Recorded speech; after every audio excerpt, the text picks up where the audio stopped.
ঈদের ছুটিতে মানুষের যে ঘোরাঘুরি, মানুষের যে আনন্দ সেটি কিন্তু এখনও চলছে এবং ঈদ পার হওয়ার পরেও আমরা এখন যেই আনন্দের জায়গাটা দেখছি, মানুষ বিভিন্ন জায়গায় ঘুরতে যাচ্ছেন। রাজশাহী শহরের ঘোরাফেরার জায়গা আসলে খুব কম। রাজশাহী কেন্দ্রীয় উদ্যান সেটি একটি আছে, রাজশাহী শহীদিয়া শিশু পার্ক আছে, আর রাজশাহী শহরের পাশ দিয়ে বয়ে যাওয়া পদ্মা নদী, এই কয়েকটি জায়গায় মূলত মানুষের ভিড় আমরা দেখতে পাচ্ছি। গতকাল বিকেলেও যেমনটা ছিল, বিকেলে ভিড়ের সংখ্যাটা আরও বেশি ছিল। এখন আছি আমরা যেটি রাজশাহী কেন্দ্রীয় উদ্যান ও চিড়িয়াখানা। তবে এইখানে মূলত চিড়িয়াখানার নাম থাকলেও চিড়িয়াখানার জীবজন্তু সেই রকম না থাকার কারণে মানুষ এখানে আসছেন, রাস্তায় সুন্দর রাস্তায় ঘোরাঘুরি করছেন। অনেকেই আমরা দেখছি পরিবার নিয়ে এসেছে, শুধুমাত্র রাজশাহী নয়, রাজশাহীর আশপাশের জেলাগুলো থেকেও, নওগাঁ, নাটোর, পাবনা, এইসব জায়গা থেকে অনেকেই পরিবার নিয়ে এসেছেন।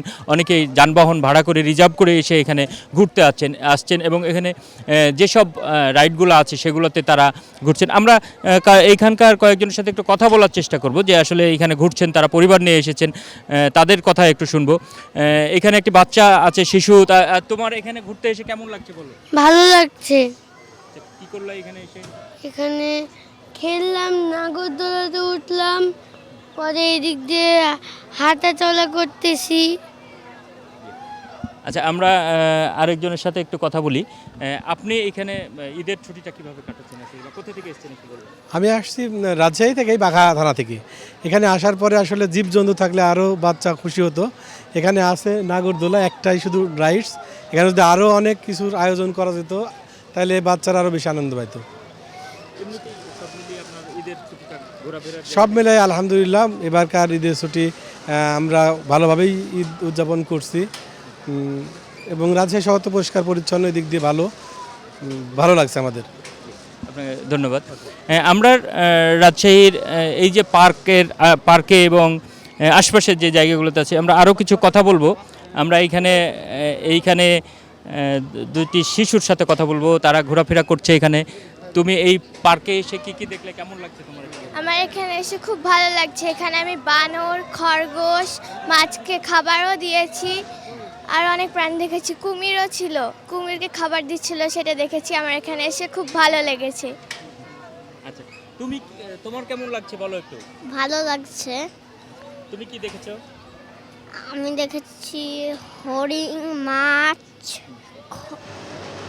খরগোশ, শিম্পাঞ্জি আর আচ্ছা, তুমি অনেক কিছু দিয়েছো। আচ্ছা, আপনার সাথে একটু কথা বলবো আমরা। আপনার মতামত একটু শুনতে চাই।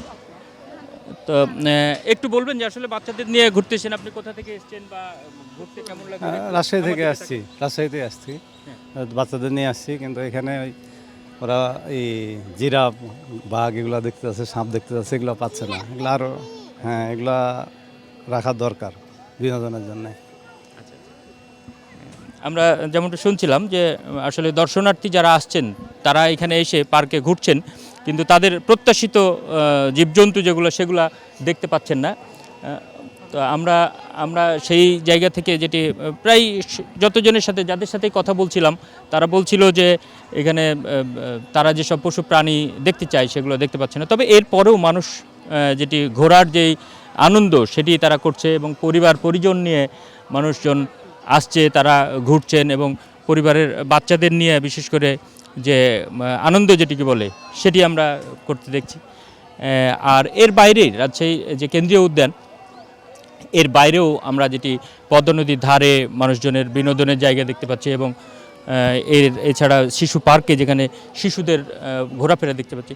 মূলত ঈদের যে ছুটি, মানুষের ঈদের দিন পার হওয়ার পর থেকে আমরা যেটি বুঝতে পারছি, জানতে পারছি মানুষের সাথে কথা বলে, তারা যেটি বলছেন মূলত ঘোরাঘুরির ব্যাপারটাই আনন্দের মূল জায়গা দখল করেছে এবং পরিজন নিয়ে আত্মীয় স্বজনের বাড়ি ঘোরা, এর ছাড়াও বিনোদন কেন্দ্রগুলোতে যাওয়া, এগুলোর মধ্য দিয়েই ঈদ উদযাপন করছে সাধারণ মানুষ, বিভিন্ন বয়সী মানুষ। তারা কিন্তু এখন মূল জায়গাটাই যে কদিন ছুটি আছে, এই ঘোরাফেরা করেই নিজেদের ঈদের আনন্দটা পূর্ণ করতে চায়।